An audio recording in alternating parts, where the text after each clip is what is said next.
કે સંતાનોને બહુ લાડ લડાવવા નહીં, એને થોડાક એની રીતે હેરાન થવા દેવા, થોડાક સંઘર્ષમાં જીવે એવું પણ કરવું.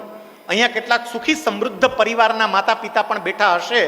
આપણે ઘણી વખત આપણા બાળકને એટલી સુવિધાઓ આપી દઈએ છીએ કે જેથી કરીને એ બાળક પાંગડું બની જાય છે. સાહેબ, સુવિધાઓ બહુ નહીં આપતા, બાળકને બહુ પાંગડું નહીં બનાવતા. એની અમુક ઉંમર એવી હોય છે કે જે ઉંમરે એ બાળકને ઘડવા માટે એને સંઘર્ષમાંથી પસાર કરવો પડે.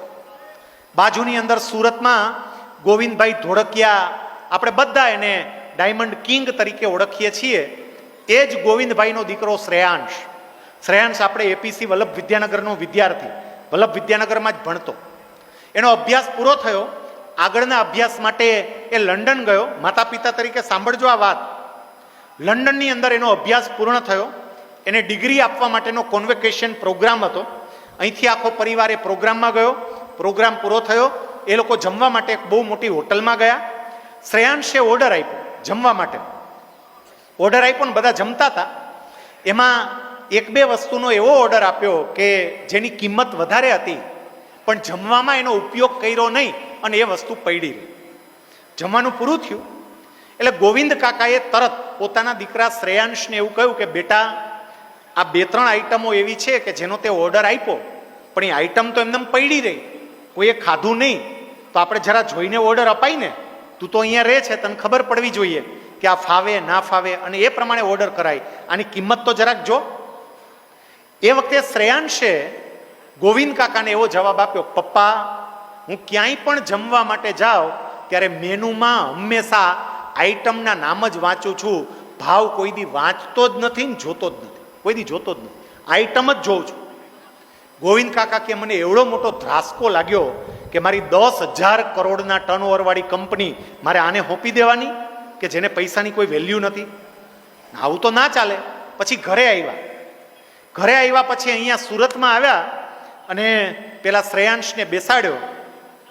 એને બેસાડીને ગોવિંદ કાકા એવું કહ્યું, બેટા, તે પેલી જે વાત કરી હતી ને મેનુ વાળી, એ તો તું તારા બાપના પૈસા હતા એટલે ખાલી આઈટમ જોતો હતો, સામેનું નહોતો જોતો. પણ તારા પગ ઉપર ઊભો રહી 1 મહિનો જીવી બતાવ તો હું તને સાચો કહું, હું તને એક ચેલેન્જ આપું છું. ગુજરાતની બહાર નીકળી જા, ગુજરાતની બહાર જતો રહે, તારા બાપને કોઈ ન ઓળખતું હોય એવા રાજ્યમાં જા, તને કોઈ પૈસા આપવામાં નહીં આવે, તારા ક્રેડિટ કાર્ડ ડેબિટ કાર્ડ બધું જ બ્લોક, અને 1 મહિનો તારે જેવી રીતે જીવવું હોય એવી રીતે જીવ, પણ 1 મહિનો તારા પગ ઉપર જીવીને બતાવ. ઓલાએ ચેલેન્જ સ્વીકારી. દક્ષિણ ભારતના એક રાજ્યમાં ગયો. એમને ખાલી 5,000 આપ્યા અને પાછું એવું કહ્યું, પાછો આવ ત્યારે આ 5,000 પાછા આપવાના. એનું ડેબિટ કાર્ડ ક્રેડિટ કાર્ડ બધુંય બંધ. સાહેબ, અબજોપતિનો દીકરો હાવ અજાણ્યા રાજ્યની અંદર એક બૂટ ચપ્પલ વાળાને ત્યાં શોરૂમમાં કામ કરવા માટે જાય, નોકરી અલગ અલગ બદલે, એટલી તકલીફ, સાવ સામાન્ય આમ એક મજૂર પડ્યો રહે એવી જગ્યાએ પડ્યો રહે, એમ કરીને એને 1 મહિનો કાઢ્યો. અને 1 મહિનો કાઢ્યો ને પછી પાછો આવ્યો. અને પછી ગોવિંદ કાકાએ એવું કહ્યું કે બેટા, 1 મહિનામાં શું શીખો? અને એ વખતે શ્રેયાંશે જવાબ આપ્યો હતો કે પપ્પા, 2 વર્ષમાં લંડનની યુનિવર્સિટી જે નથી શીખવી આવી ગઈ ને, એ 1 મહિનામાં મને આ શીખવી દીધું જ બધું. મારે એ કહેવું છે કે સંતાનને વધારે પડતા લાડ નહીં લડાવતા, એને સંઘર્ષમાંથી પણ પસાર કરજો. હું સિનિયર ક્લાસ 1 અધિકારી હતો, પણ મારા દીકરાને મેં કોઈ ફેસિલિટી નથી આપી.